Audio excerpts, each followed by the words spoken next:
Hey friend, in this video, I'm going to show you 3 very cool ways how you can glue all of your vocals together. From your lead vocal to all your BGVs, your background vocalists. I think oftentimes I hear people talking about, man, my mix sounds good, but it's missing glue. And so what does that mean? Like, what does the glue mean? And oftentimes whenever we're mixing, we do our best to separate everything that we possibly can, which in a sense makes sense. That's why we EQ. That's why we compress things differently so that this thing can stand out more than this thing.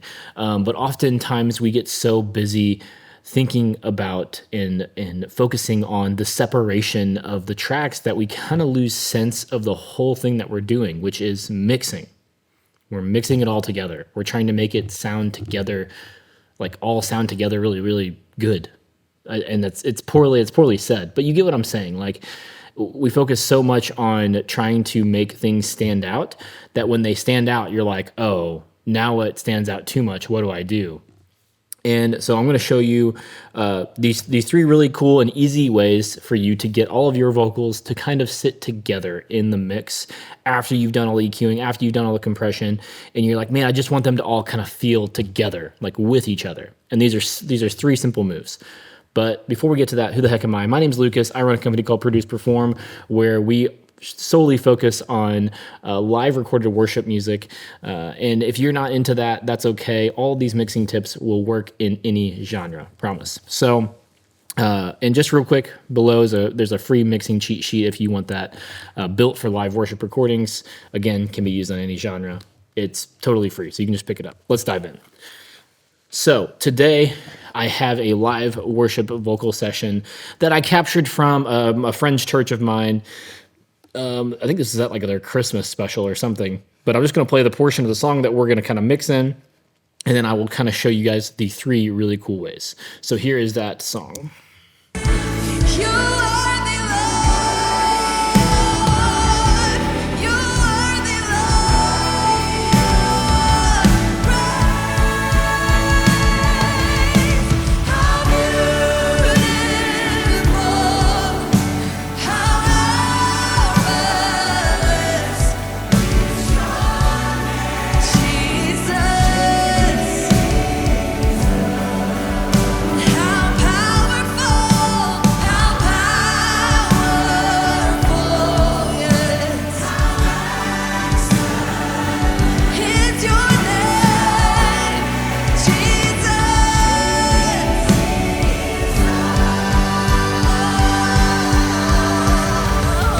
Cool. So we got it's such a killer moment whenever this is all going on.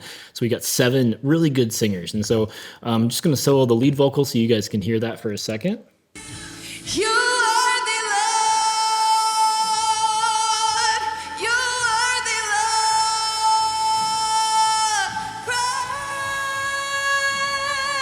Praise, how beautiful. So that's the lead vocal. And then we have 6 of our BGVs. Let's hear those.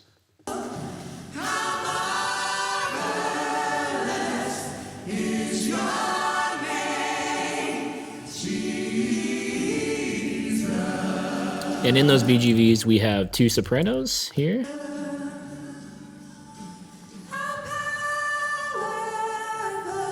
And then we have 2 altos here.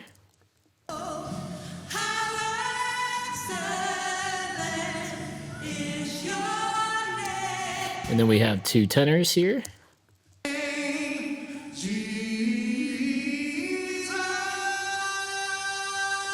And then back together again.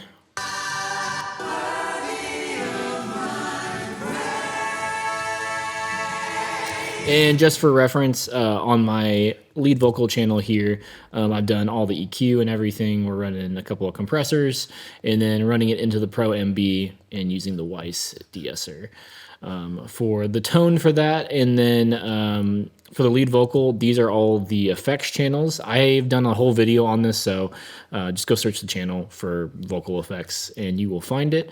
And then for the BGVs, we just did some simple tuning here with Waves Tune, and then we did the Pro Q4, just some simple EQ just to kind of clean up each mic a little bit, and then I'm hitting each of them with the LA2A. And then on the BGV bus, again, we're doing some more, EQ where there was like a ton of buildup in this mid range here that was being really annoying. And then I'm hitting it with soothe just to tame some of the resonances that build up. And then as you guys probably saw somebody pull this up, using an API 2500 to compress all of the BGVs together. And then last but not least, I just felt like they needed to be a little bit brighter. So I used Oxygen from Black Salt Audio and, or Oxygen X, I think is what it's called. And then the BGVs have their own reverb here. We're just using the Valhalla plate. And so that kind of gives you a picture of what's already happening. And so let's listen to all the vocals together here as I have an all vocal bus here. And this is where we're going to glue it together.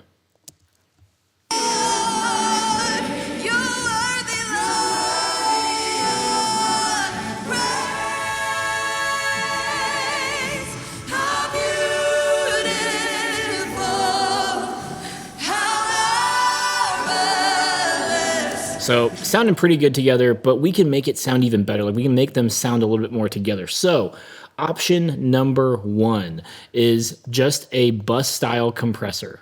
Okay. And I know you guys are probably thinking this is the go-to, right? Is if you want to kind of make a bunch of sources sound together, put a compressor on it so it's pulling up the lower parts and compressing the higher parts down, so it all just kind of melds it back together a little bit. And so with the with compression like this, what my go-tos are always a VCA style compressor. I love VCA style compressors when it comes to this style of compression. And like the API 2500 is a great one. This bus compressor from SSL is also really great. Any SSL style bus compressor, I love the one that actually comes from SSL. I think it sounds amazing. And I am shooting for about 4 dB of gain reduction. And then I also tend to go with a very slow attack and a very fast release. That seems to work really, really well for me. And then our ratio is super low, 2 to 1. We don't really need to. We don't really need that high ratio. We're already doing a lot of compression, so I want this to be pretty gentle. But the idea of is to bring everything together. So let's give this a listen. I'm going to have it off at first, and then we'll throw it in.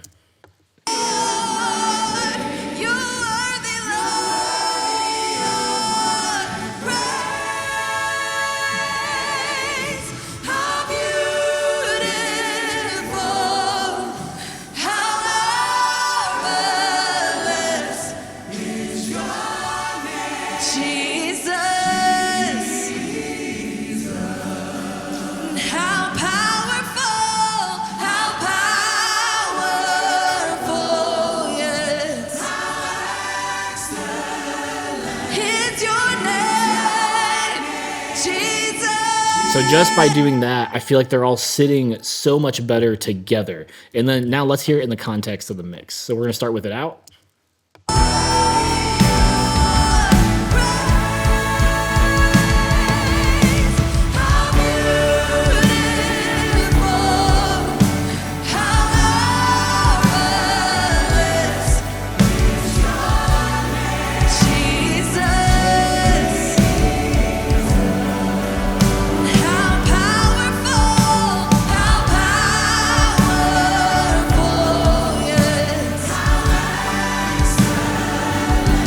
So what I really like about using the compressor is it brings a lot of stability to the group that you're mixing. And you can use this on the mix bus or other groups, but this really just kind of brings things together. Like it brings it back together after you've done all that work of making sure that things can be heard.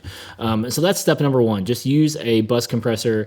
I suggest SSL. I will have links to all the plugins that I suggest for this down below. Second choice is a tape machine. So kind of similar, right? Any type of, saturation type plugin. And so for this example, I am using the Pulsar modular, what is this one? The P821, I think, is that what it's called? Yeah, MDN tape. Yeah, the Mark Daniel Nilsson tape plugin. Super great tape plugin. Probably my favorite tape plugin. But any tape plugin will work. So you don't have to use this exact one. But if you are needing to pick up a tape plugin, I suggest this one. And so what the tape will do is, why tape is so desirable is because whenever a a source or a signal hits the tape really hard, it's doing some natural compression, but it's also doing some natural harmonic distortion, and it's just very desirable. Now, obviously, we can take it too far in the digital world, and it can start to sound bad. But I just dialed in some settings, and you need to take a look at each tape plugin and see where the ideal settings are for you to be hitting on the meters. And what I like about this plugin is if I hit it too hard, it'll start glowing red here, and that's telling me I'm getting some distortion. When necessarily I don't really want distortion when it comes to vocals. Maybe I would like on a snare, but on this, I actually really want it to just kind of push together, like things start kind of pushing together. And so let's just give this a listen with just the vocals, and we're gonna start with it off.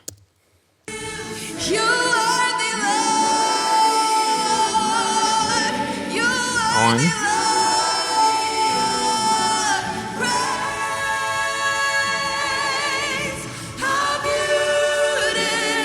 And now I'm going to push it.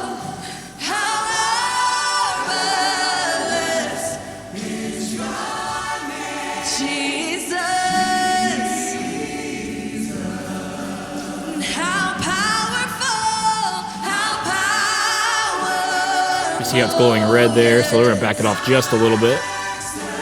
Off.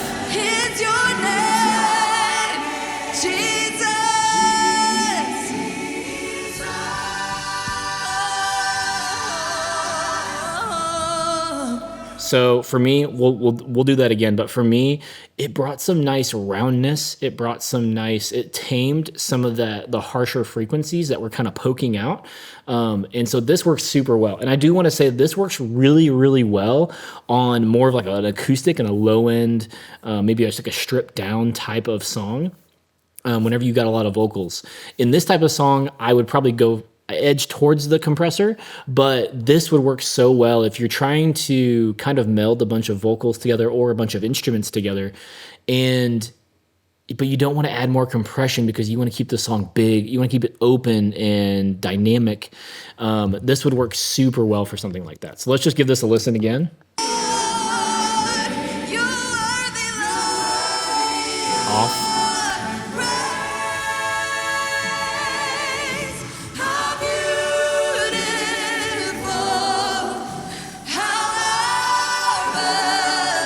Sounds awesome. So now let's just hear it in the context of the mix.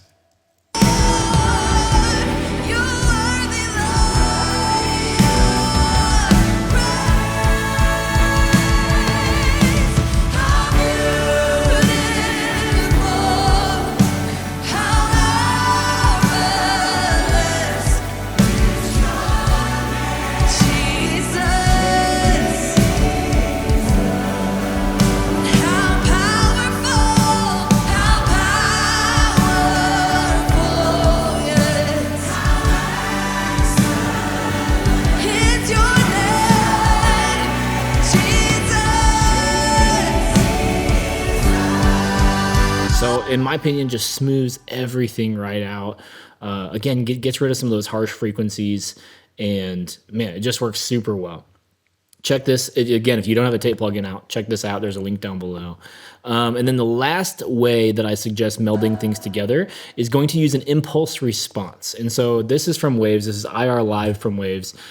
This works super, super well, and it has a ton of different rooms that you can choose from, or you can import any impulse response. So if you have impulse responses of certain rooms that you love, you can import it into this, and you can adjust the pre-delay, the mix, and the time and everything, and even has a little bit of dampening on the EQ. Now, I just opened it up just for this example. I'm literally just going to use the default, okay? And the only thing that I changed is the mix knob. We just brought the mix back from 100 to about 36.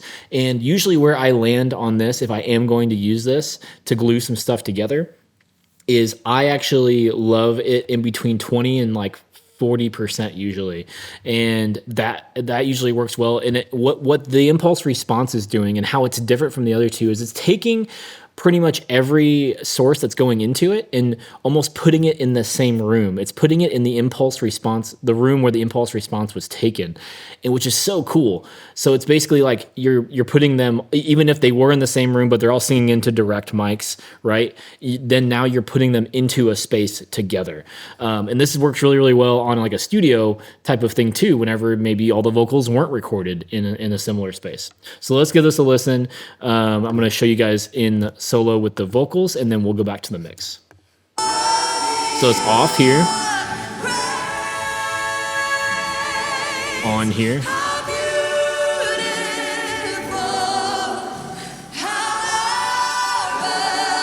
off,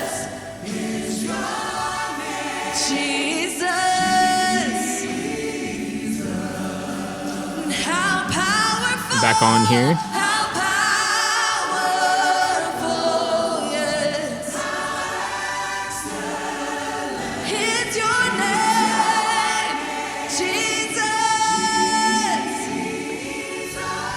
And so you guys can tell it's adding some more reverb. It's adding a little bit more, space to the mix. And so if that's too much, or you're like, I don't want to add any more reverb to my song, then you can dial back this mix knob. So like, let's just dial this back to about 20 and see how that feels.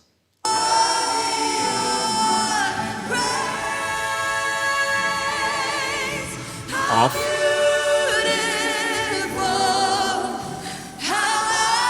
On.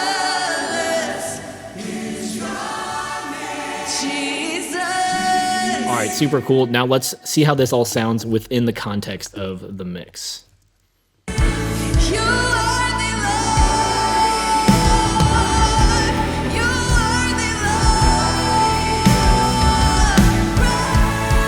gonna turn it off here.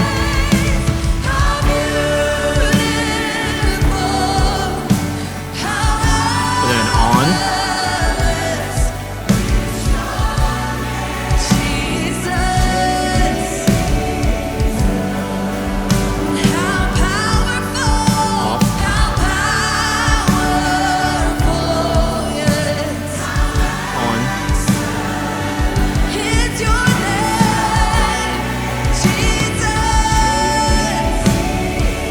You can kind of just pushes everything back and like together. And so using an impulse response is a great way. But again, if you don't want to add too much reverb, I would edge away from doing this. Say if you did wanted to do something like this, but not add another reverb, you could send all of your background vocalists and your lead vocalists to the same reverb. I don't do that. I don't like the way that sounds personally. It doesn't work. I don't like it in my workflow, because then when I go to automate the reverb, it automates the reverb for all of it. And so I like to have my lead vocal reverbs separate, if that makes sense, just in case anybody was wondering about that. So comment down below, what was your favorite way to kind of glue things together? Was it the compressor? Was it the tape machine? Or was it the impulse response? And if you guys have any other ways that you like to glue your vocals together, comment down below. I'd love to hear about it. Anyways, my name's Lucas. I hope you guys enjoyed this video. Like and subscribe. All that cool stuff. And don't forget about the free mixing cheat sheet down below, my gift to you, because I love you and you need to know that. Anyways, I post videos every Tuesday, and I'll see you on the next one.